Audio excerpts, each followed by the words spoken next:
Hello everyone, hope you guys are doing well. In this video, I will show you 10 security features for Android.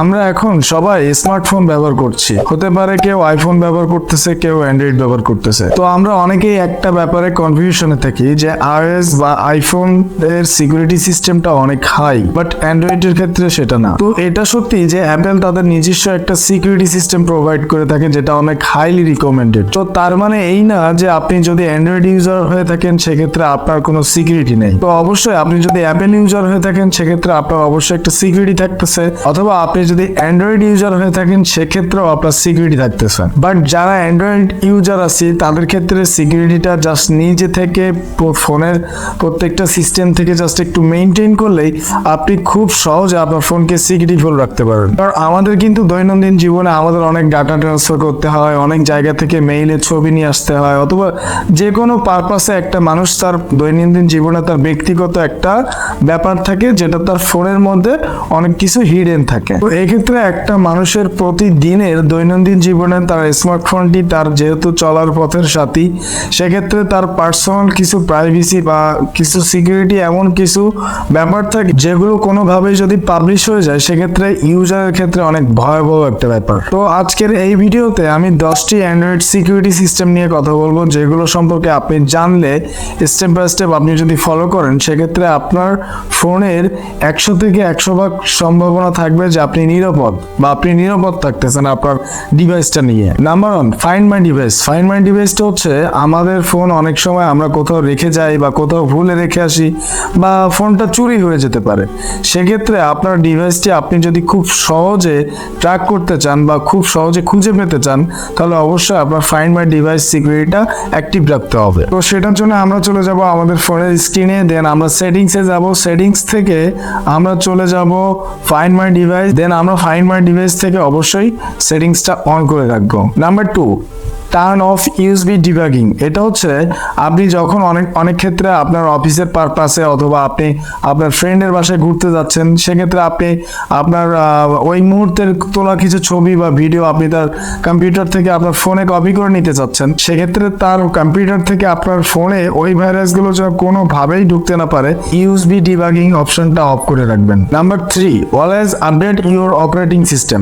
আমরা কিন্তু অনেক সময় খেয়াল করি যে আমরা হয়তো আমাদের ফোনে ডাটা আছে অথবা আমরা বাসায় ওয়াইফাই থেকে কানেক্টেড, সেক্ষেত্রে আমাদের ফোনে একটা সেটিংস থেকে বা আমাদের ফোন থেকে একটা নোটিফিকেশন চলে আসে যে আমাদের ওই মুহূর্তে আমাদের ফোনটাকে আপডেট দিতে বলতেছে, অথবা ওই সময়টাতে আমাদের ফোনের চার্জ নাই। অনেক ক্ষেত্রে আমরা এটা স্কিপ করে যাই বা আমাদের ভালো লাগে না, এটা সব নোটিফিকেশনটা জাস্ট সরাই দিই, ক্লিয়ার করে দিই।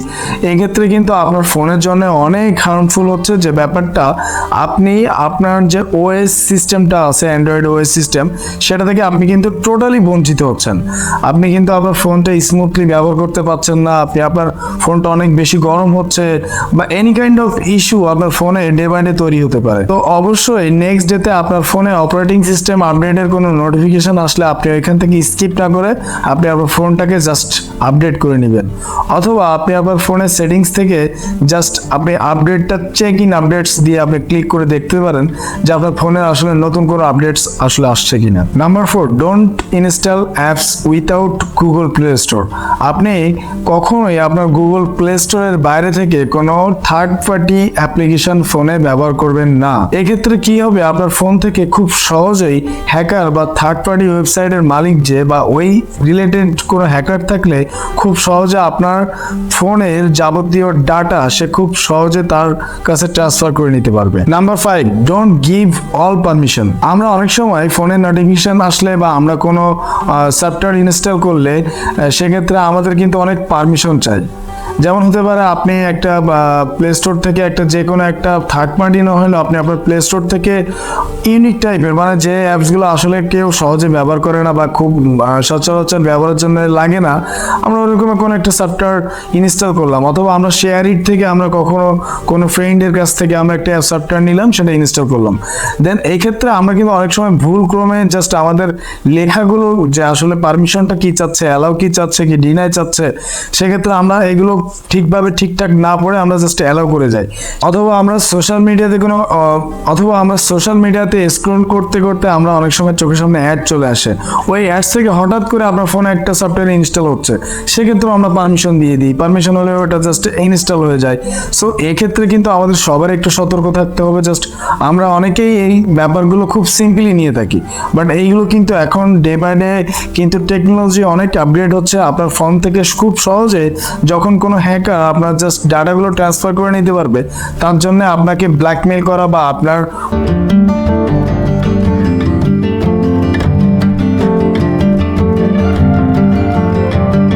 অথবা সেক্ষেত্রে কিন্তু সে খুব সহজে আপনার উইক পয়েন্টগুলো সে অবজার্ভ করতে পারতেছে। সো আমরা এগুলো থেকে একটু বিরত থাকার চেষ্টা করব। Number 6, don't use public wifi. Public ওয়াইফাইটাও কিন্তু আমাদের ডিভাইসের জন্য অনেক বেশি হার্মফুল। সো এই ক্ষেত্রে আপনি যখন কোনো ক্যাফে শপে বসতেছেন বা কোথাও কোনো রেস্টুরেন্টে বসছেন, অথবা আপনি কোথাও ঘুরতে গেলেন কোনো ফ্যামিলি কোনো রিলেটিভসের বাসায়, সেক্ষেত্রে আপনি যখন ওই ওয়াইফাইটা আপনার ফোনে আপনার ডিভাইসে যখন কানেক্ট করতেছেন, সেক্ষেত্রে ওই প্রান্তে বা ওই ওয়াইফাইতে কানেক্টেড থাকা যদি কোনো হ্যাকার ওই রেস্টুরেন্ট বা ওই ক্যাফে শপে থাকে, তো সেক্ষেত্রে কিন্তু সে খুব সহজে আপনার ফোন থেকে বা আপনার ডিভাইস থেকে কম সময়ের মধ্যে আপনার ডাটাগুলো ট্রান্সফার করে নেবে। তো আমরা ক্যাফে শপ বা রেস্টুরেন্ট যে কোনো জায়গায় হোক না কেন, আমরা ফ্রিতে পাইলে ওয়াইফাইটা আমাদের ডিভাইসে কানেক্ট করব না। Number 7, don't go to unknown link. Unknown লিঙ্কটা হচ্ছে যখন আমরা টেলিগ্রামে কারোর সাথে কথা বলছি, অথবা আমরা মেসেঞ্জারে কারোর সাথে কথা বলতেছি, এক্ষেত্রে হঠাৎ করে একটা লিঙ্ক আমার কাছে কেউ, আপনার ফ্রেন্ড বা আপনার কোনো রিলেটিভস বা যে কোনো কেউ, অথবা হতে পারে আপনি ফ্রিল্যান্সার, আপনি কোনো ফ্রিল্যান্সিং এর কাজ করেন মার্কেট প্লেসে, আপনি কোনো বায়ারের সাথে কথা বলতেছেন, বায়ার হঠাৎ করে আপনাকে একটা লিঙ্ক দিয়ে দিল। সো এক্ষেত্রে কিন্তু আপনি আপনার বায়ারকে চিনতেছেন না, বা আপনি হঠাৎ করে কাউকে বিশ্বাসও করবেন না। ওই লিঙ্কের মধ্যে কিন্তু থাকতে পারে এমন একটা ওয়ে, যে ওয়েটা আপনি জাস্ট লিঙ্কটাতে ক্লিক করার সাথে সাথেই আপনার পুরো সোর্স, আপনার লিঙ্কডইন অ্যাকাউন্ট থেকে শুরু করে Facebook, Instagram, Messenger, Gmail, everything আপনার জাস্ট খুব কম সময়ের মধ্যে সে আপনার অ্যাক্সেসগুলো তার হাতের মুঠোয় নিয়ে যাবে। তো এক্ষেত্রে আমরা কিন্তু কোনোভাবেই আননোন লিঙ্কের মধ্যে প্রবেশ করব না। Number 8, always turn off wifi, Bluetooth, NFC. আমরা অনেক সময় বাসা থেকে বের হয়ে যাচ্ছি আমাদের অফিসে বা আমাদের ফোন থেকে জাস্ট আমরা ওয়াইফাই অথবা আমরা যে আমাদের ইয়ারবাডসগুলো ব্যবহার করি, সেক্ষেত্রে আমরা ওই ওয়াইফাই বা ব্লুটুথ বা এনএফসি আমরা অফ করতে ভুলে যাই। তো এক্ষেত্রে সিকিউরিটি ইস্যুটা হচ্ছে, আপনি যখন কোথাও বসে আছেন, সেক্ষেত্রে আপনার পাশে যদি কেউ এনএফসি ইউজ করে, সে যদি এনএফসি থেকে খুব সহজে কিন্তু আপনার ডাটাগুলো সে ট্রান্সফার করে নিতে পারবে। এক্ষেত্রে আপনি কোনোভাবেই বুঝতে পারবেন না যে আসলে আপনার ফোন থেকে ডাটাগুলো ট্রান্সফার হয়েছে কি না। তো আমরা অপ্রয়োজনে কখনো ফোনে ওয়াইফাই, ব্লুটুথ, এনএফসি অন রাখবো না। Number 9, keep your Google account safe. আচ্ছা, জিমেইলটা কি আপনার কাছে মনে হয় না যে আপনার একটা প্রাইভেসি ইস্যু বা আপনার একটা সিকিউরিটি ইস্যু? কারণ জিমেইলে আপনি আপনার দৈনন্দিন প্রতিদিনের আপনার কর্পোরেট লাইফে আপনি আপনার ডাটা ট্রান্সফার করতেছেন, অথবা আপনি আপনার অফিসিয়াল পারপাসের কোনো ফাইল ট্রান্সফার করতেছেন, বা অনেক পার্সোনাল কিছু ইস্যু থাকে যেগুলো আপনার জিমেইল থেকে ট্রান্সফার করতেছেন। তো সেক্ষেত্রে কিন্তু জিমেইলটাও বলা যায় আপনার সিকিউরিটির ক্ষেত্রে একটা বড় একটা ইস্যু। তো অবশ্যই আমরা আমাদের জিমেইল অ্যাকাউন্টটাকে সেফ রাখার জন্য আমরা জিমেইল থেকে জাস্ট 2 স্টেপ ভেরিফিকেশন কোডটা অ্যাক্টিভ করে নিব, যেক্ষেত্রে খুব সহজে আপনার জিমেইল থেকে কেউ যেন কোনো ইনফরমেশন লিক না করতে পারে। Number 10, add emergency contact. আমরা কিন্তু প্রত্যেকেই ফোনে লক, ফিঙ্গারপ্রিন্ট লক, অথবা আমরা প্যাটার্ন বা পিন যে কোনো লক দিয়ে রাখি। তো সেক্ষেত্রে কি হয়, আপনি হয়তো কোথাও জার্নি করতেছেন, অথবা আপনি বাইক রাইড করতেছেন, তো এক্ষেত্রে যদি একটা অ্যাক্সিডেন্ট হয়ে যায়, আপনার ফোনটা যদিও কেউ বাইপাস না করতে পারলেও আপনার ইমার্জেন্সি অপশন থেকে সে আপনার ইমার্জেন্সি কন্ট্যাক্টগুলো বের করতে পারবে, দেন সেখান থেকে তার সাথে কানেক্ট হয়ে